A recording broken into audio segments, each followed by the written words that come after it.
उस कुर्सी का जिक्र हुआ, तो क्या आप हरियाणा के मुख्यमंत्री होने का ख्वाब नहीं देखते थे? जैसे कि लोकसभा इलेक्शन के जब हरियाणा का इलेक्शन जब हो रहा था, तो आपका एक ख्वाब था कि हरियाणा का उम्मीदवार जो है आपको बना दे आम आदमी पार्टी। और उसके बाद ही जब दिल्ली में चुनाव, जब देश भर में चुनाव हो रहे थे लोकसभा में, तो अरविंद केजरीवाल और कुछ लोग आम आदमी पार्टी के थे जो चाहते थे कि देश भर में चुनाव नहीं लड़ा जाए, लेकिन आपकी एक जीत थी, ऐसा कहा जाता है कि आप चाहते थे कि देश भर में चुनाव लड़े।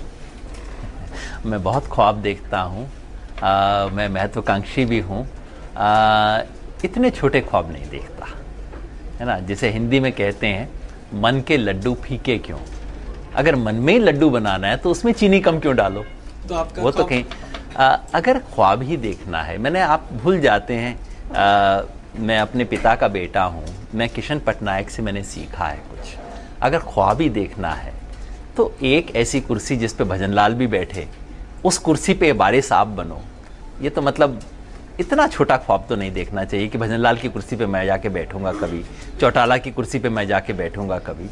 ख्वाब हो तो कम से कम इतना तो होना चाहिए कि इस देश में औरत को सुबह सुबह पानी लेने के लिए 4-4 किलोमीटर चलना पड़ता है, और आजकल तो अच्छे वाले मटके भी नहीं है, प्लास्टिक की हाथ में लेके चलना पड़ता है। ख्वाब हो तो इतना तो होना चाहिए कि मैं मरूं इससे पहले किसी औरत को पीने का पानी लेने के लिए 4 किलोमीटर दूर अपने घर से बाहर न जाना पड़े। वो तो ख्वाब है। इन छोटी चीज़ों को आप ख्वाब क्यों बोलते हैं? इस बड़े ख्वाब की वजह से आपका और अरविंद केजरीवाल का जो बिजनेस गया, उस बड़े ख्वाब की वजह से कि आपका ख्वाब बहुत बड़ा था और अरविंद जी का बहुत छोटा था।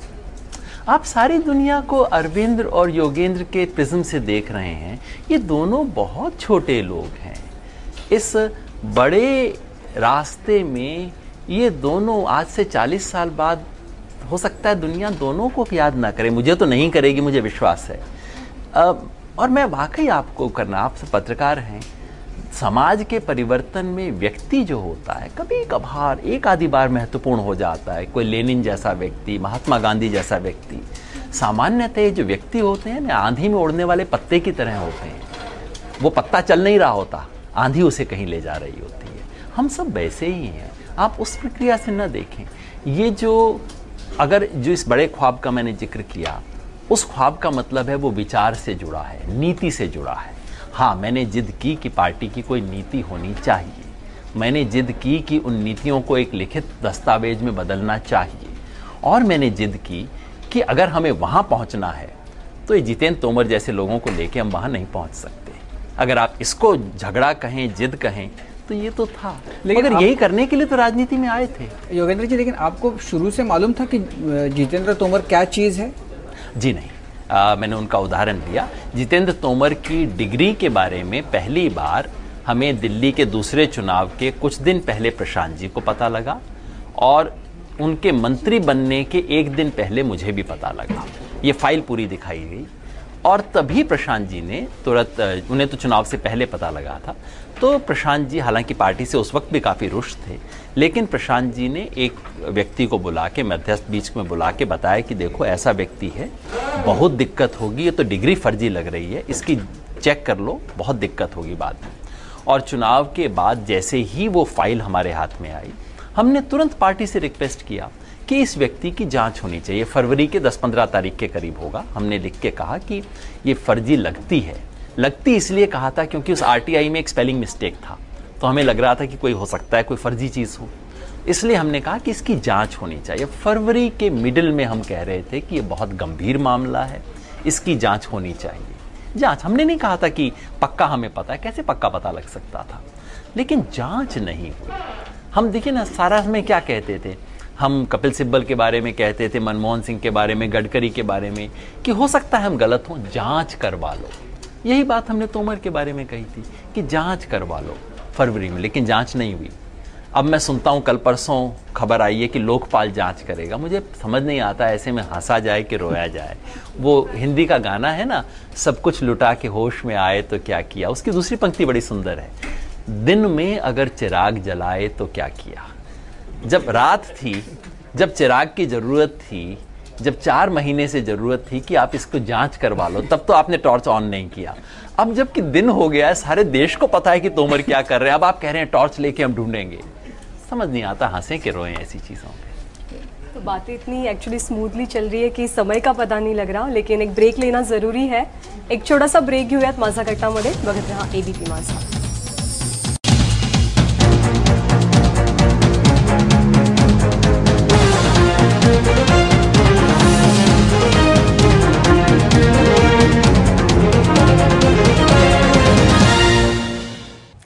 ब्रेक नंतर माझा कट्ट्यावरती आपल्या सगळ्यांचं पुन्हा एकदा स्वागत. आज आपण गप्पा मारतो योगेंद्र यादव यांच्यासोबत. योगेंद्र जी, एक तरफ आपको पार्टी से निकाला जाता है, दूसरी तरफ शायद आपने कल ही पुणे में ऐसा कहा कि दिल्ली में आम आदमी पक्ष सत्ता में रहना बहुत ज़रूरी है. तो क्या ये आपकी दोगली राजनीति है या फिर आने वाले समय में हम योगेंद्र जी को आपके मंच पर देख सकते हैं? अच्छा, पता नहीं कैसे रिपोर्टिंग हो गया, मैं तो आपके मुंह से पहली बार सुन रहा हूँ. होता ये है, दरअसल ये भी एक समस्या है आजकल कि कोई भी इंटरव्यू वगैरह दे दो, अगर लाइव है तब तो स्पष्ट है कि जो मैं कह रहा हूँ वो होगा. कई बार आप कहते कुछ हो, रिपोर्ट कुछ और हो जाता है. मेरे से कल पूछा गया था, शायद पत्रकार मेरे मुंह से कहलवाना चाह रहे थे कि ये सरकार इस्तीफा दे दे. मेरी आदत नहीं है, जो होता है ना कि कोई सरकार आई, एक महीने के अंदर आप उसका इस्तीफा मांगना शुरू कर दें. अब ये ऑपोजिशन के टैक्टिक्स होते हैं, मेरे को बड़ी बचकाना चीज़ें लगती हैं. मैंने कहा था कि ना भाई, मैं तो चाहूँगा कि ये सरकार रहे, जो वायदे करके आई है पूरा करे. इस सरकार को थोड़ा समय दीजिए और शुभकामना दीजिए, कम से कम मैं तो दूंगा. अब दिक्कत है कि हम हर चीज़ में रणनीति ढूंढते हैं. हम ये कल्पना ही नहीं कर सकते कि योगेंद्र यादव, जिसको पार्टी से निकाल दिया गया, वो सचमुच इस सरकार को शुभकामना देना चाहता है. हमारी कल्पना से बाहर है ये सब चीज़ें. इसलिए हम इसमें फिर गहरी रणनीति, इसमें कोई सुरंग होगी जरूर नीचे से जाती है. कोई सुरंग नहीं है. इसका साधारण कारण है भाई कि आम आदमी पार्टी की सरकार जो दिल्ली में बनी है, ये सिर्फ आम आदमी पार्टी नामक पार्टी की सरकार नहीं है. इसके पीछे देश में कोई तमिलनाडु में रहने वाले, कोई जलगांव में, चंद्रपुर में रहने वाले व्यक्ति की शुभकामनाएं भी जुड़ी हैं. कितनी आशाएं जुड़ी हैं. और जब वो सरकार बुरे काम करती है, उससे सिर्फ अरविंद केजरीवाल और आम आदमी पार्टी, दिल्ली की जो क्षेत्रीय पार्टी बन गई है, सिर्फ वो छोटी नहीं होती. उससे मैं छोटा होता हूँ, उससे आप छोटे होते हैं, उससे देश की आशा छोटी होती है. इसलिए मैं चाहता हूँ कि वो छोटी ना हो, उसको शुभकामना देना चाहता हूँ. बार बार लोग कहते हैं कि 100 दिन में अब ये सरकार फेल हो गई. मैं कहता हूँ ना, थोड़ा समय दो ना. अभी तो इतनी कंट्रोवर्सीज में बेचारे फंसे हुए हैं, थोड़ा समय दो, कुछ तो उभरने दो इसको. और ये कोई रणनीति नहीं है जी. मैंने सामान्यतः उम्मीद ये होगी कि मेरे को इस सबसे बड़ा मजा आए, क्योंकि मेरे को पार्टी से निकाल दिया गया है, तो मुझे बैठ के साइड में ताली बजानी चाहिए, वाह मजा आया, देखो ये जितेंद्र तोमर, देखो ये. दरअसल ये नहीं है. आप ये समझिए, वो हमारी उम्र का लड़का या लड़की जिसने अपने कॉलेज में बैठ के ये देखा होगा कि अच्छा ये लोग आ रहे हैं, पॉलिटिक्स में पहली बार ईमानदार लोग आ रहे हैं, फिर वो जितेंद्र तोमर की खबर पड़ती है, उसका मन छोटा हो जाता है. एक और कंट्रोवर्सी देखेगी और छोटा हो जाएगा. और वो छोटी जगह है जिसके अंदर अरविंद केजरीवाल भी हैं, उसी छोटी जगह में योगेंद्र यादव भी हैं, उसी छोटी जगह में इस देश में राजनीति में आदर्श की कल्पना करने वाले सब लोग हैं. हम सबका दायरा छोटा हो रहा है. राजनीति के बारे में जो सिनिसिज्म बढ़े, ये अच्छी चीज़ नहीं है. मैंने केवल इसलिए कहा था कि इसलिए मैं चाहता हूं कि ये सरकार रहे, मैं चाहता हूं कि अच्छे काम कर सके, ताकि लोगों को राजनीति में आस्था बची रहे. ये बड़ी चीज़ है. योगेंद्र जी, क्या वाकई सरकार अच्छा काम करना चाहती है, ऐसा आपको लगता है? आप सरकार की, उनको केंद्र सरकार की तरफ से अभी उनकी उलझनें बढ़ाई जा रही है, अड़चनें पैदा की जा रही है, आप इसको कैसा देखते हैं? जो घटनाएं हमको सुनने को मिलती है दिल्ली के बारे में, जहां पर गवर्नर जो है, लेफ्टिनेंट गवर्नर, वो एक तरीके से निर्णय लेते हैं और अरविंद केजरीवाल जी बार बार ये बताते हैं कि उनको कोई काम करने नहीं दिया जा रहा है. इस सरकार की कार्यप्रणाली की दो ही चीज़ों पे मैंने टिप्पणी की है. रोज रोज की चीज़ों पे मैं टिप्पणी नहीं करता, क्योंकि ये वहाँ के कोई प्रिंसिपल ऑपोजिशन का रोल प्ले करना हमारा काम नहीं है. ये जो एलजी वाला मामला है, ये गंभीर मामला है. दरअसल आम आदमी पार्टी की जो मूल मांग है वो बिल्कुल वाजिब मांग है, जायज़ मांग है. दिल्ली को पूर्ण राज्य का दर्जा मिलना चाहिए. जैसे किसी भी चुनी हुई सरकार को ये अधिकार होता है कि अपने अफसर लगा सके, उन्हें चेंज कर सके, दिल्ली की सरकार को भी वो अधिकार होना चाहिए. लेकिन आज का कानून और आज का संविधान इसकी इजाज़त नहीं देता. अब जहां आप खड़े हैं वहां से पूर्ण राज्य की तरफ बढ़ने के लिए बहुत समझदारी चाहिए, बहुत धीरज चाहिए, संयम चाहिए। और मैं देख रहा हूं जिस तरीके से इसको हैंडल किया गया है पिछले 100 दिन के अंदर, वो तो बचकाना है, बहुत इमेच्योर तरीके से हैंडल किया गया है। समझदारी की जगह अब आप ताले लगा रहे हैं, ऑर्डर दे रहे हैं, इसको बंद, इस पे आरोप, इस पे वो, इस तरीके से नहीं होते ये काम। और मुझे डर पता है क्या लग रहा है, मुझे लग रहा है कि इस सारी चीज की वजह से दिल्ली को पूर्ण राज्य का दर्जा देने की उचित मांग 2 कदम आगे बढ़ने के बजाय 2 कदम पीछे आ जाएगी। और अगर इसमें कोई कोर्ट का जजमेंट आ गया जो मेरे विचार से इसके विरुद्ध जाएगा, क्योंकि आज का कानून इसके पक्ष में नहीं है, तो ये इतनी वाजिब मांग जिसपे कांग्रेस और बीजेपी दोनों ने धोखाधड़ी की है दिल्ली की जनता के साथ, ये मांग पीछे आ जाएगी। और ये मांग पीछे आ जाएगी तो इसका मतलब है दिल्ली की जनता पीछे हो जाएगी। दिल्ली का सीलमपुर में रहने वाला कोई गरीब आदमी, उसके लॉ एंड ऑर्डर की प्रॉब्लम कोई अर्बन अफेयर्स मिनिस्ट्री का सेक्रेटरी क्यों हैंडल करे, इसका कोई कारण नहीं है। उसका चुना हुआ प्रतिनिधि उसका जवाब दे, ये जरूरी है। लेकिन आप उस तरफ जाएं या उस तरफ उल्टे कदम लें, मुझे डर ये लग रहा है कि जिस बचकाने तरीके से, जिस इमेच्योरिटी से इसे हैंडल किया जा रहा है, उसकी वजह से ये मांग पीछे आ जाएगी। इसका मतलब ये नहीं है कि एलजी जो कर रहे हैं ठीक कर रहे हैं। एलजी पहले दिन से केंद्र सरकार के एजेंट की तरह काम कर रहे हैं और केंद्र की रूलिंग पार्टी के एजेंट की तरह काम कर रहे हैं। पहले कांग्रेस की हाजिरी भरते थे, अब बीजेपी की भर रहे हैं।